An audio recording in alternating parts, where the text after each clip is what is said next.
Question number 3 में अब हमने क्या करना है, express the following parameter of square as function of its area. अब हमने क्या करना है, पैरामीटर जो है स्केयर का उसको as a function of its area लिखना है। पैरामीटर क्या होगा हमारे पास, अब ये हमारे पास एक स्केयर है, ये स्केयर है।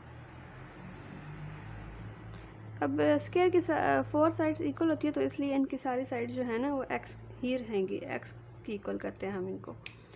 पैरामीटर क्या हो जाएगा, जो इन 4 साइड्स की लेंथ का सम होता है वो होता है 1 2 3 4 साइड्स हैं, तो ये 4x हो जाएगा पैरामीटर।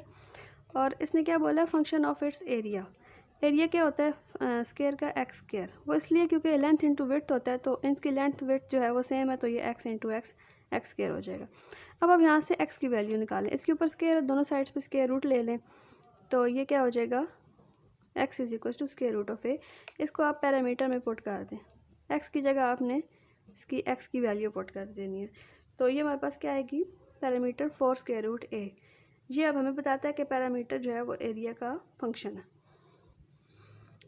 अब अगला, area of circle as function of its circumference. Area है, अब एरिया एक हमारे पास एरिया है और दूसरा हमारे पास क्या है, सर्कमफेरेंस। सर्कमफेरेंस क्या होता है, ये हमारे पास एक सर्कल है, ये जो सर्कल की इस तरह की जो लेंथ होती है इसको हम क्या बोलते हैं, सर्कमफेरेंस। और ये क्या होती है, 2 पाई आर।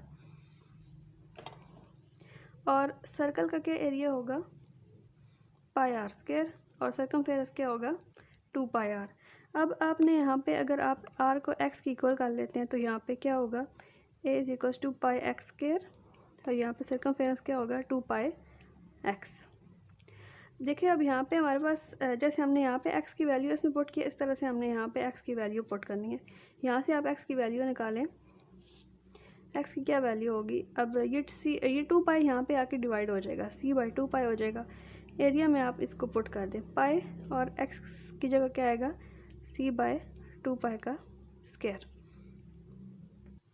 इसको थोड़ा सा और सॉल्व कर लेते हैं। यहाँ पे पाई c स्क्वायर बाय, ये इसके ऊपर स्क्वायर है तो ये 4 पाई स्क्वायर हो जाएगा।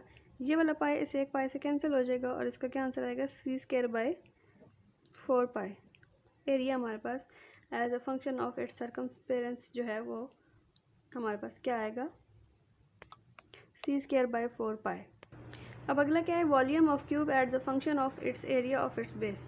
वॉल्यूम एक साइड पे आएगा, दूसरी साइड पे एरिया आ जाएगा। अब ये हमारे पास इसकी बेस है, ये वाली एक, दोनों को हम x से नोट करते हैं। एरिया क्या होता है, एक्स स्क्वायर, और वॉल्यूम क्यूब का क्या होगा, एक्स क्यूब। क्योंकि वॉल्यूम क्या होता है, length into breadth into height.